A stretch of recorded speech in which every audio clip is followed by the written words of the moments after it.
to read what I wrote to honor my husband. And I need my glasses, because I'm old. Yeah, right. Old-ish, okay? All right. Do you love me? I'd ask Dave often. He'd smile and answer, just a little bit, and then pause.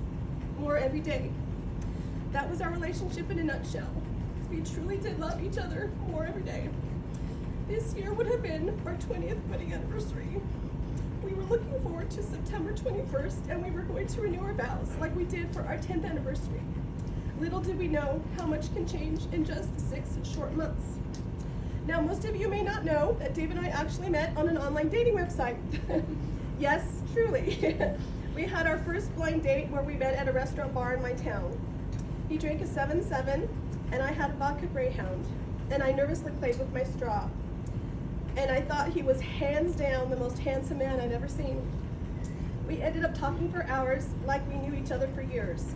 He talked about his job, his dreams, and most of all, his boys. I was smitten. I actually wrote in my journal that night, I think I'm gonna marry this man. And 3 years later, he proposed to me on the beach, in the rain, while we both had tears in our eyes, and we were married a few weeks later. What I do know of this wonderful man was that he loved his sons, David Jr., Chris, and Eric. Not just obligatory parental love, but actually, down to the bones, he'd die for them love. He would speak to me often about how much he loved his boys and wanted them to not only be happy, but successful in anything they chose to do. He missed them so much, he moved from Northern California, where we met, to Southern California to be closer to them. When they were young, he coached their little league teams and loved teaching them new things like fixing cars or putting a worm on a hook for fishing. His only regret was that he wished he could have spent more time with them while they were growing up. And in the later years, he loved being a grandpa and was so proud of his boys for having kids of their own. And I know he was sad when he realized he wouldn't get to meet his next granddaughter, who was coming into this world in October. What I also know of Dave was that he was a hard worker. A regional manager of a large national telecom company in his late 20s made him a very successful young man. He took what he learned from the military and his training at MIT and brought it to his job in a way that was noticed. He had confidence and discipline and excelled in his career, and he loved it. As those who know Dave know, he was stubborn and set in his ways. He wanted to work for himself in the industry and started his own telecom repair company, and he did. Whatever he set his mind to, he did it in such a way it seemed almost effortless, although he really did work hard to make it happen. Dave had a big personality. Albeit he would be the first to admit he was sort of a gnarly character when you first meet him, but after a while, when you got underneath that rough exterior, there was a sensitive soul inside. Dave felt the call of the ocean, which is why he chose to go into the Navy, and fishing was something that he loved to do. Many summers, we would take the boat out to the Channel Islands so he could fish. He would spend all day trying to catch fish. But surprisingly, he didn't like eating fish, so he gave most of them away to people on our dock. He could also cook a mean steak. When he would barbecue, when we were living aboard, people would follow their nose to our boat. Dave was a generous guy and would always tell me to make up a plate to give to our dock neighbors.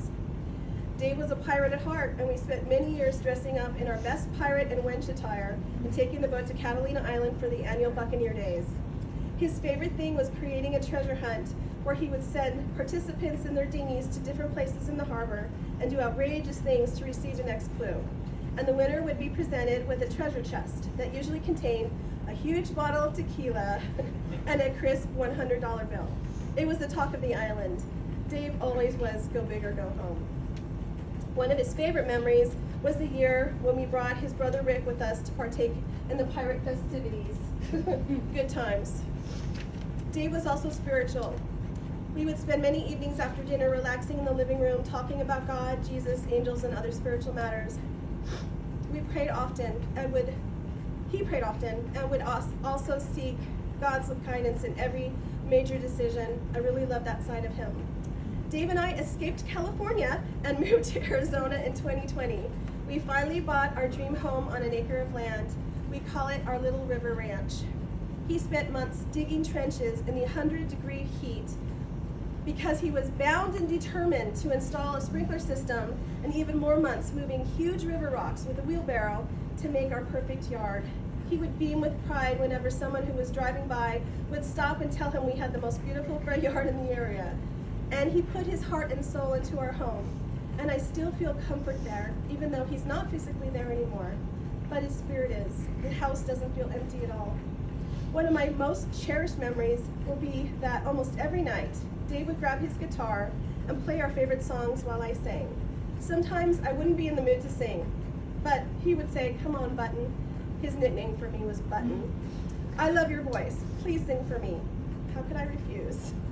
When Dave was tired of working in the yard and wanted to unwind, his favorite place in all the world was this place where we are right now, the Riverside Casino in Laughlin, Nevada.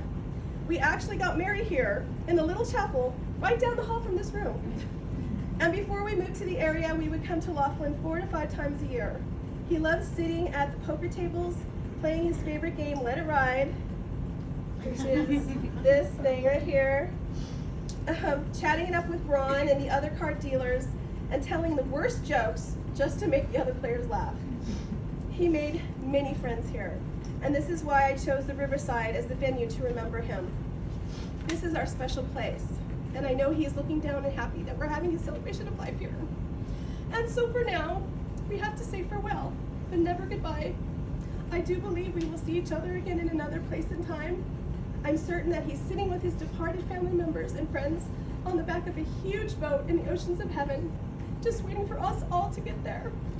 I'm honored and blessed we had almost 23 years together, and that he left this earthly plane still loving me.